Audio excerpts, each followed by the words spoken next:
Shalom and welcome to Beth Ariel Messianic Congregation. Shalom, bienvenue à l'église de Beth Ariel et ceux qui nous regardent par Facebook et ceux aux États-Unis dans le sud. Nos prières sont avec eux pour Dorian, qui on espère que ça va se régler. Il y a des gens qui sont là-bas, qui nous écoutent. On est avec vous en prière. En passant, la semaine dernière, les gens sont allés à Villa Maria donner des pamphlets et ça a été bien. Ils retournent aujourd'hui à 5 heures. Allez voir Yuri si ça vous intéresse.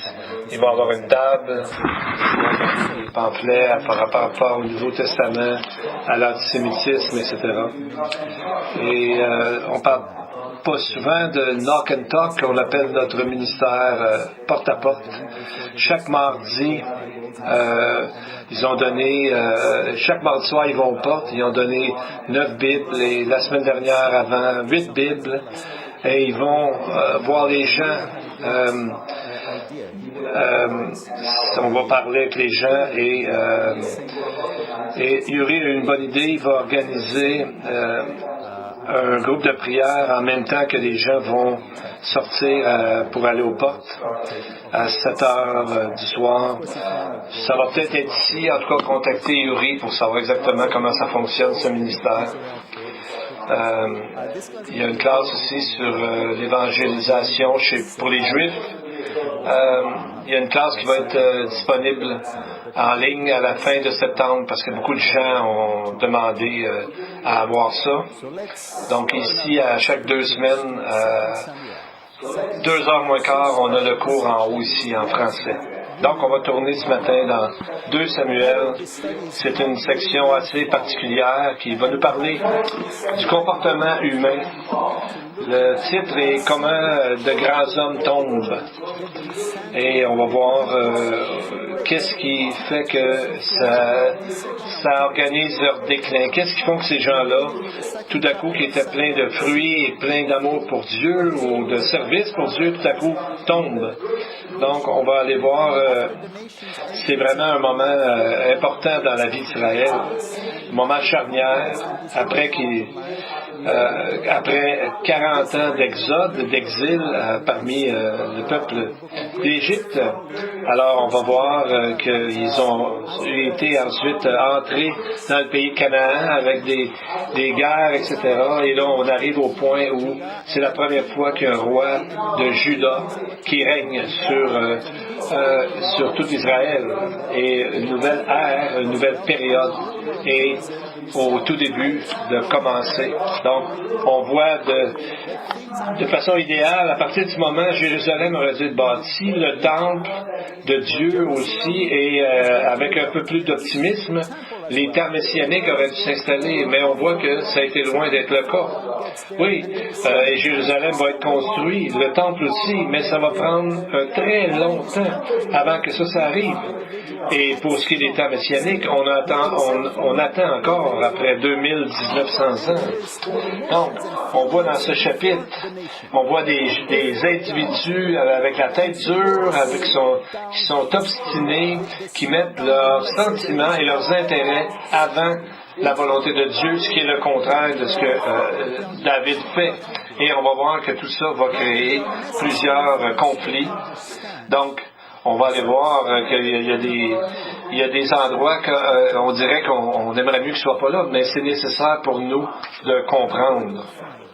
Et de chapitre 1 à 2, on va arriver au chapitre 5.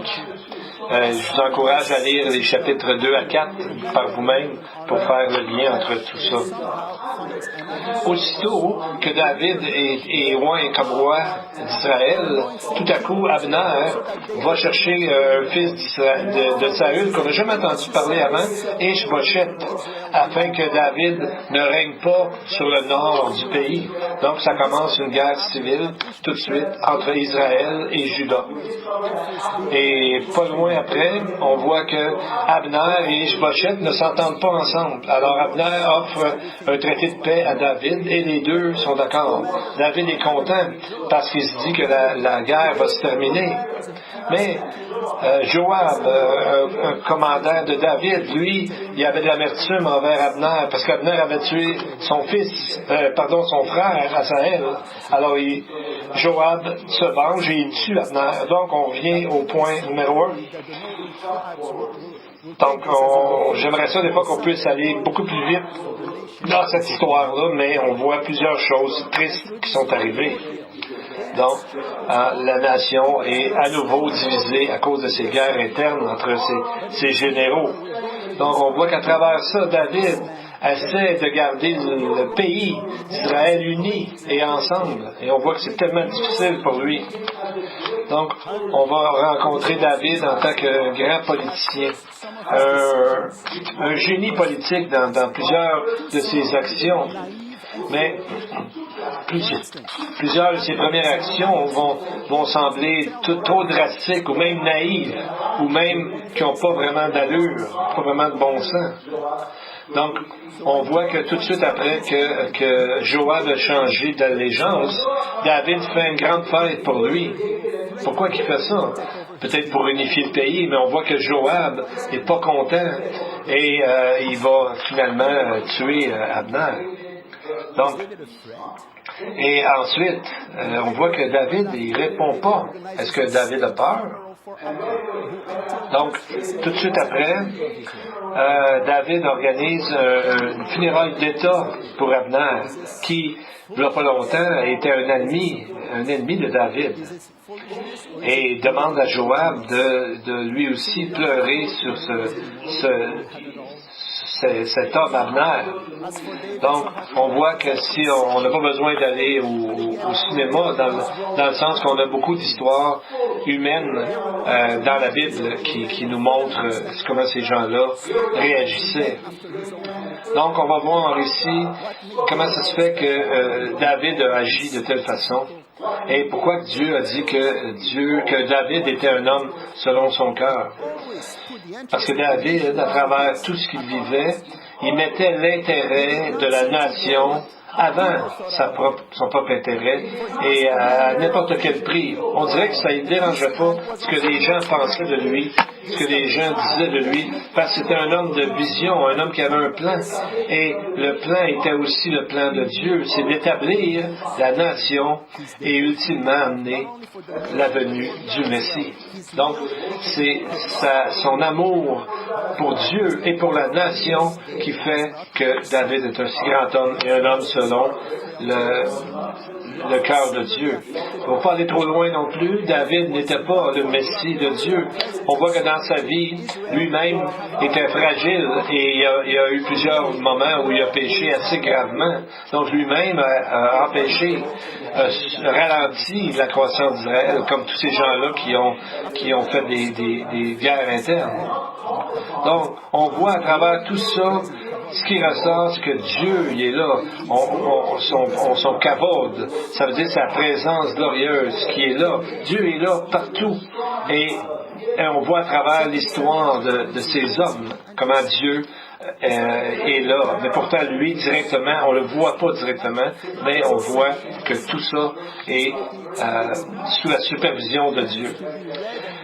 2 Samuel, c'est pas un livre qu'on peut étudier verset par verset ou enseigner verset par verset ou même chapitre par chapitre, parce qu'il faut lire la vie entière de David pour voir ce qui ressort de tout ça.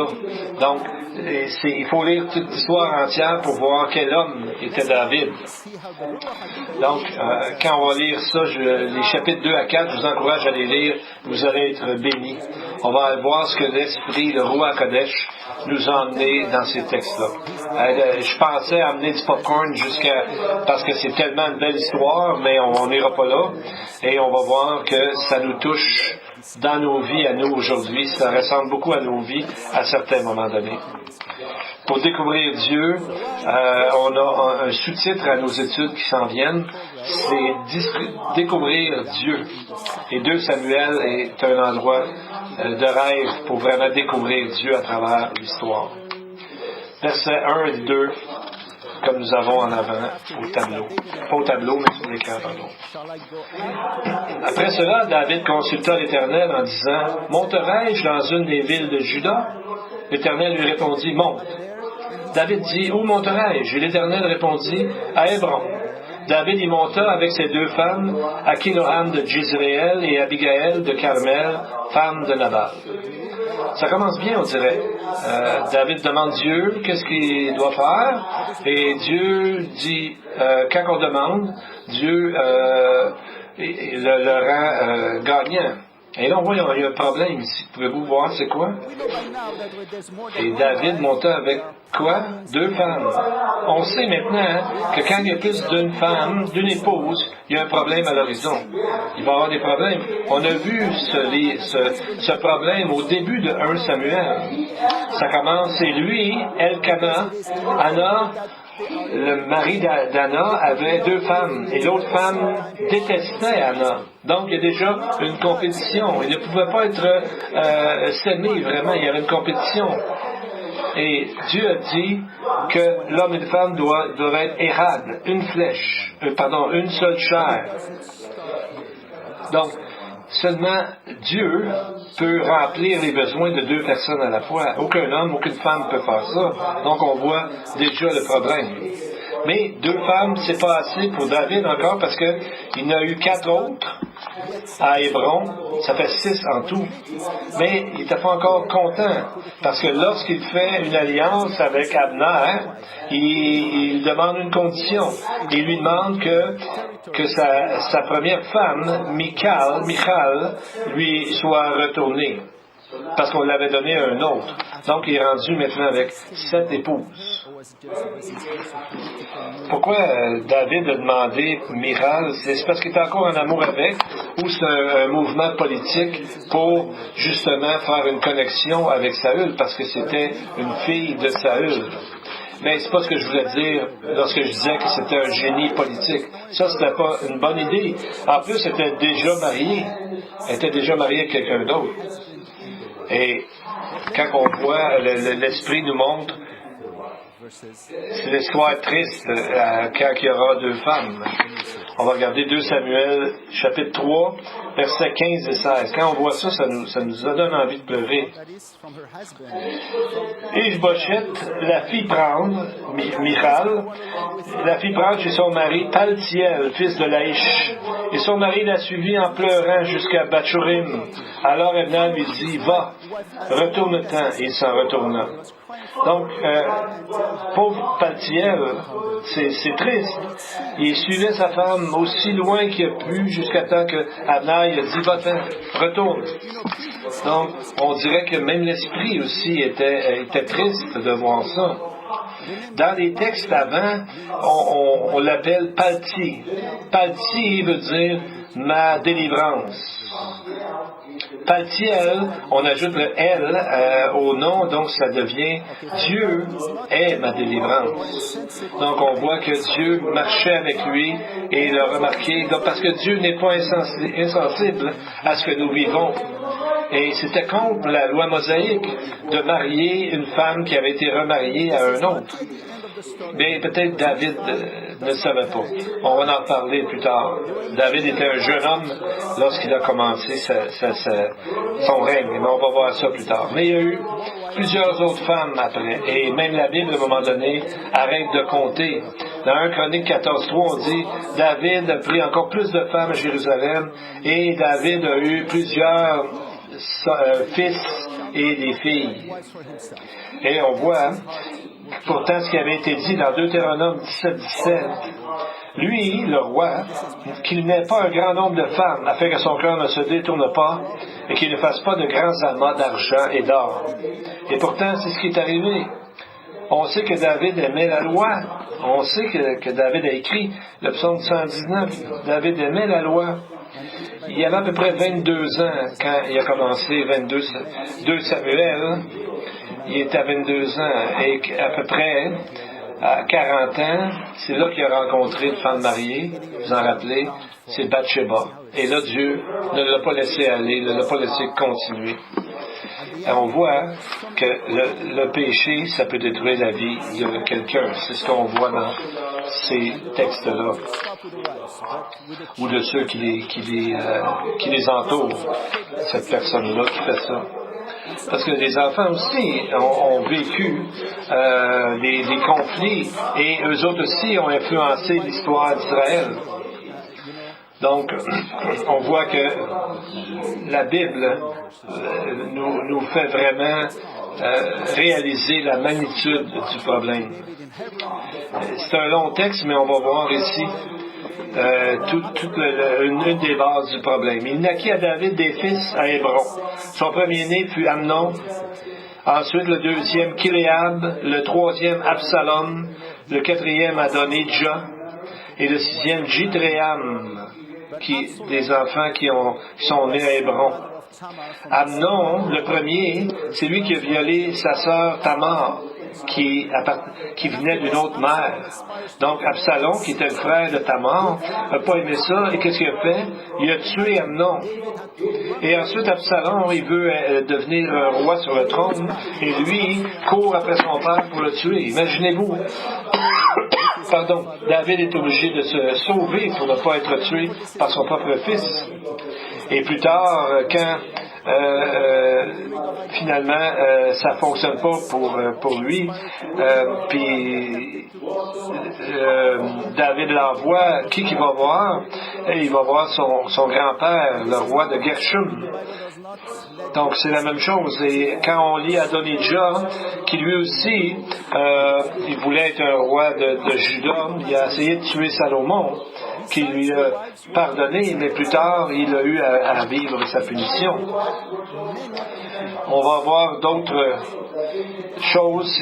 David prit encore des concubines et des femmes de Jérusalem après qu'il fut venu d'Hébron, et il naquit encore des fils et des filles. Donc il y a eu plusieurs concubines, en plus d'avoir des femmes. Et le mot concubine vient du mot piléges, qui vient du mot de la racine peluga, qui veut dire division, de problème, de diviser. Alors, le mot peluga même a trouvé son chemin dans le grec avec le mot palakis, qui veut dire la même chose, qui veut dire une maîtresse ou même une prostituée. Ce mot-là est devenu vraiment une image d'avoir plusieurs femmes, et même jusqu'à aller sur les femmes qui n'ont aucun rapport. Donc, on voit que si les clés du succès étaient données aux hommes pour le succès d'Israël, ça ne va pas fonctionner. Ça ne peut pas fonctionner. Donc, on voit la nécessité d'une naissance arrangée par Dieu. C'est ce qu'on voit dans Matthieu 1, que tous les rois ou à peu près ont été nommés dans une liste. Et on voit que même tous ces gens-là, à travers ça, n'ont pas réussi à amener le peuple vraiment là où ils auraient dû. Donc on voit que le plan de Dieu est fait qu'il lui-même a fait, à travers l'Esprit, a créé Jésus. Que donc Jésus n'est pas né d'une femme. Il est né d'une femme, oui, mais il n'y avait pas de père pécheur comme tel. Donc Dieu l'a créé lui-même pour qu'il soit finalement là pour être notre Messie, notre Sauveur, sans péché. Et c'est lui qui a réglé le problème. Donc c'est seulement le début de l'histoire. Ça fait penser à une histoire que j'ai lue à propos d'un joueur de football durant une partie dans un football de collège. Le gars il a commencé à courir aussi vite qu'il pouvait, zigzaguant à travers les joueurs. Puis là, tout le monde il criait des choses, il essayait de le faire tomber, de l'arrêter. Même ses propres joueurs essayaient, dans son équipe, essayaient aussi de l'arrêter. Là, il s'est dit, comment ça se fait que mes propres coéquipiers essaient de m'arrêter, essaient de me plaquer au sol. Et il a continué. Et jusqu'à temps qu'il aille sur le bord des lignes de côté, et là, il a vu son coach qui a dit, tourne de bord, t'es à l'envers. Donc, il s'en allait dans la direction opposée, vers le mauvais but. Donc, le coach ne peut pas rien faire. Mais la différence ici, c'est que notre coach, notre berger, il est capable de nous ramener sur le bon chemin. Tellement que c'est écrit dans Romains 8, 28, que toute chose concourt au bien de ceux qui aiment Dieu, de ceux qui sont appelés selon son dessein. Donc, c'est vraiment l'histoire d'Israël, c'est l'histoire de David, et c'est notre histoire à nous aussi. Donc, pour un croyant, il y a toujours un moyen de s'en sortir que Dieu prépare. C'est ce que le texte nous dit. Donc, on voit que derrière, il y a toujours une bataille spirituelle derrière l'histoire des hommes qu'on va lire dans 2 Samuel. Parce que de David devait venir le Messie de ce qui avait été promis. Donc, on voit que la première promesse de Dieu, que le serpent blessera le talon de la postérité de la femme. Donc, le mot talon, c'est Akeb, d'où on tire le nom Jacob. Et on voit que la prophétie, c'est comme ça a été changé pour la nation d'Israël, que le serpent blessera la descendance du Messie. Et c'est pour ça qu'on dit que Goliath est apparu quand? Directement après que David que Samuel, a oint David. Tout de suite après, Goliath apparaît. Il était où avant? On ne le sait pas. Mais on voit que là, il y a une bataille spirituelle pour essayer d'empêcher David de régner. Et David, le Messie, Jésus est appelé le fils de David 25 fois dans le Nouveau Testament. Donc on voit l'importance de ça.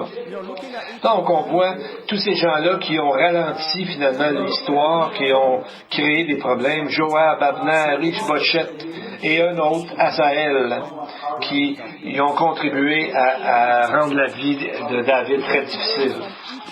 Et on va voir qu'il y a des moments où chacun de ces personnages, dans leur caractère, va ressembler à certains points dans notre propre vie. Joab, c'est qui? C'était le commandement de David. C'était aussi le neveu de David. Il était en charge, responsable de toute l'armée d'Israël. Probablement que ça s'est mis à lui grossir la tête, et il y avait une fausse sécurité. Il y avait toute une armée derrière lui. Il se pensait tellement fort qu'on voit qu'il a même commencé à vouloir intimider loin de l'Éternel, qui était David. Quand il trouve que David a fait une fête pour Abner, son adversaire, il va voir David et il dit « Qu'est-ce que tu as fait? » C'est pas vraiment une façon de parler à notre roi, n'est-ce pas? Et on voit que David était triste de la mort d'Abner. Et Joab dit, il envoie un message plus tard à David, parce qu'on voit qu'il y a encore de l'amertume. Il dit à David, rassemble le reste du peuple, campe contre la ville et prends-la, de peur que j'apprenne moi-même que la gloire ne me soit attribuée. Pourquoi qu'il a dit ça? On voit que c'est comme s'il intimide David à faire des choses. Et pourquoi David n'a pas réagi? Pourquoi David n'a rien fait? Est-ce que David a peur? Est-ce que David a un caractère faible? Non, pas du tout. Il savait vraiment ce qu'il faisait. En fait, il est un leader très puissant et il a accepté même des insultes, même de la persécution pour le bien des autres et pour le bien de son pays, d'Israël, et pour le bien de l'avancement du royaume. Donc c'est là qu'on voit la maturité d'un vrai croyant qui agit comme ça. Donc, quand Joab s'oppose à David, il décide de tuer Abner, dans le fond, il détruit tout le travail que David a fait jusqu'à maintenant et que Dieu essaie de mettre Israël tous dans un seul peuple.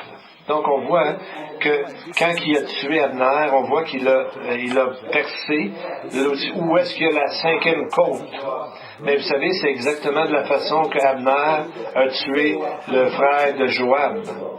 Donc on voit que la vengeance est toute calculée et il savait comment il voulait tuer son adversaire. La Bible dit, l'hébreu dit juste Romesh, qui veut dire le cinquième. Mais si on part du haut et on compte 5 côtes, on arrive directement au cœur, à la côte qui protège le cœur. Mais il y a des rabbins qui ont compté de l'autre bord, du bas jusqu'à la 5e côte. Mais là, à ce moment-là, c'est l'estomac. Et puis, si tu perces l'estomac aussi, c'est la mort immédiate. Mais la vengeance personnelle ne devrait pas avoir de place dans la vie d'un homme, d'une femme de Dieu.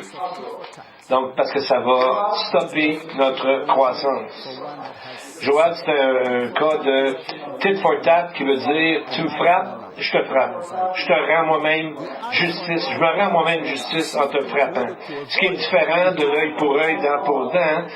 Parce que œil pour œil, dent pour dent, c'est ça. C'est écrit dans la Bible, mais ça, c'est que tu remets au gouvernement la responsabilité de régler le problème. Et non à l'individu lui-même de se faire sa propre justice. Donc, la loi dit pas plus, pas moins. Tandis que l'autre, tu me frappes, je te frappe, ça crée un problème qui n'en finit plus. Alors que c'est le gouvernement qui s'occupe de remettre les choses, ça devient plus juste. On va voir un autre personnage, Azaël, un jeune homme très vivant, etc. Donc, très jeune, et puis il courait après le trouble. Et même, il a couru même après sa propre mort. 2 Samuel 2,18 nous disait qu'Azaël avait les pieds légers comme une gazelle des champs. Donc, il était assez vite pour courir après Abner et il l'a rattrapé. Et quand il le rattrape, il veut tuer Abner. Abner, qui est un grand guerrier, il lui dit « Retourne, arrête de m'attaquer. » 2 fois, Abner lui a demandé de s'en aller, de repenser à son geste et de ne pas le faire. Mais Azaël a continué et Abner l'a tué. Azaël est le type de personne qui n'écoute pas les conseils, qui court, mais qui court à sa perte, dans le fond. Parce que le mot Azaël nous dit qu'il est comme une gazelle des champs, mais à la fin de sa vie, quand il meurt, la Bible dit qu'il mourut sur place. Il est mort là. Donc, on pourrait appeler ça le syndrome d'Azaël. Ceux qui n'écoutent pas le conseil de Dieu, qui continuent et qui courent à leur perte. Josué avait dit aux Israélites, approchez et écoutez les paroles que Dieu, l'Éternel, va vous dire.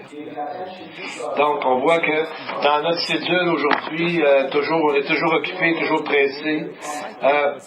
On fait souvent pas attention à ce que Dieu veut nous montrer. Donc, juste avant d'entrer dans la terre promise, Josué avait les gens, ils disent, approchez et écoutez les paroles de l'Éternel, votre Dieu, pour s'arrêter, écouter et voir qu'est-ce que Dieu veut qu'il fasse. Donc aujourd'hui, des fois, on est trop pressé pour savoir ce que Dieu fait. On commence notre journée sans s'arrêter avant. C'est comme quelqu'un qui dit, j'ai tellement de choses aujourd'hui qui vont m'occuper. Il faut que je prenne plus de temps dans la prière. Donc, Joab, l'histoire, ça fait penser à une autre histoire. Ça fait penser à une histoire où il y avait un bateau qui était proche d'un iceberg un jour, et le bateau s'est arrêté près de l'iceberg.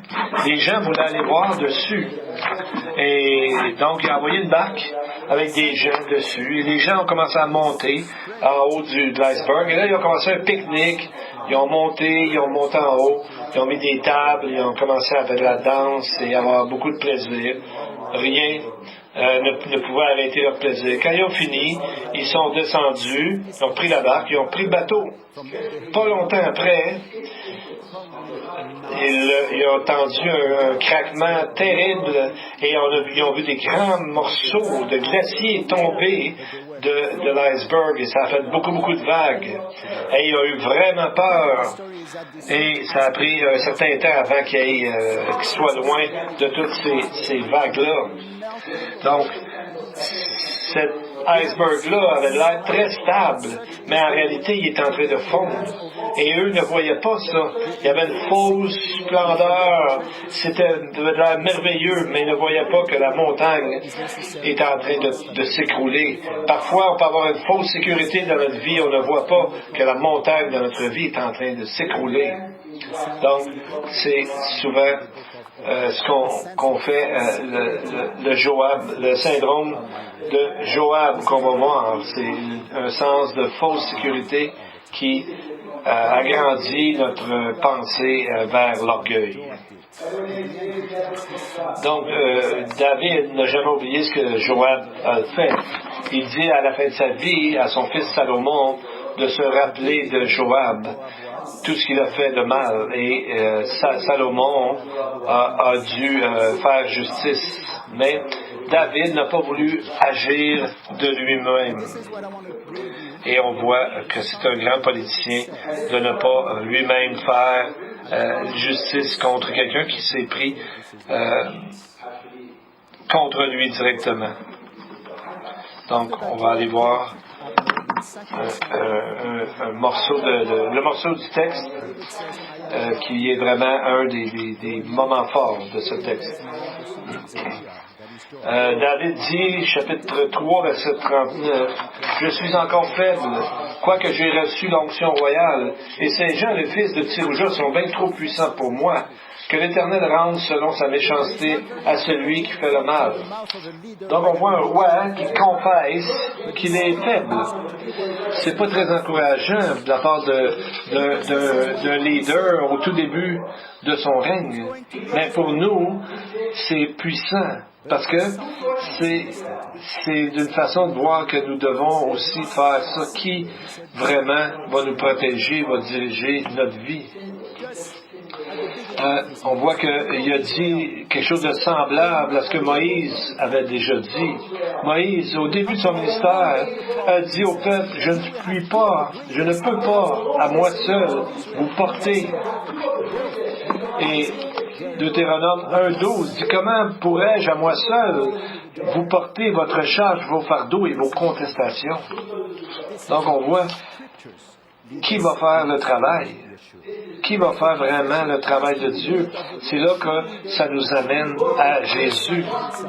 Parce que les deux pointent vers le fait qu'on a besoin d'un vrai leader, une vraie délivrance que seul Dieu peut opérer. Et c'est pour ça que Jésus a dit dans Jean 5, « Vous sondez les Écritures parce que vous pensez avoir en elles la vie éternelle, mais ce sont elles qui rendent témoignage de moi. » Donc, c'est une nécessité pour n'importe qui de connaître ce que Dieu veut faire. Donc, Dieu revient bientôt comme le grand berger de nos âmes. Donc, on va voir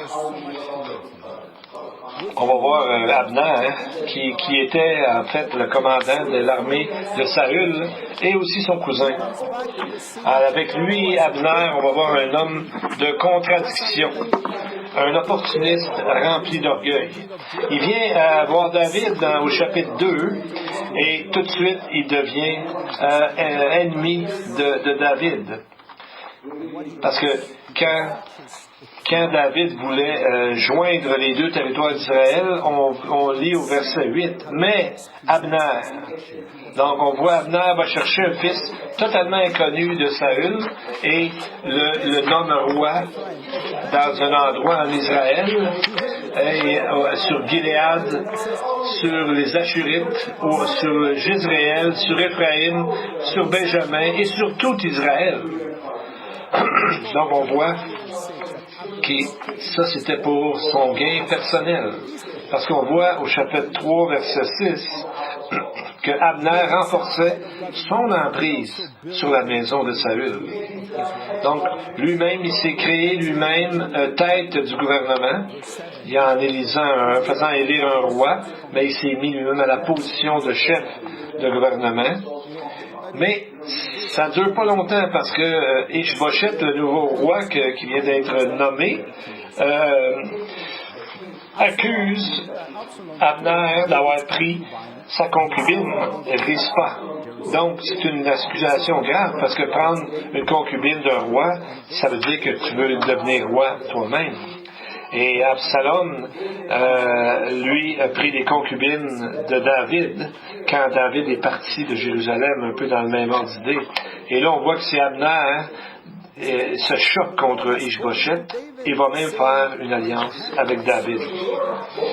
Il dit, car l'Éternel a dit de lui, c'est par David mon serviteur que je délivrerai mon peuple d'Israël de la main des Philistins et de la main de tous ses ennemis. Donc on voit que c'est un homme plein de contradictions. Là tu dis, vraiment?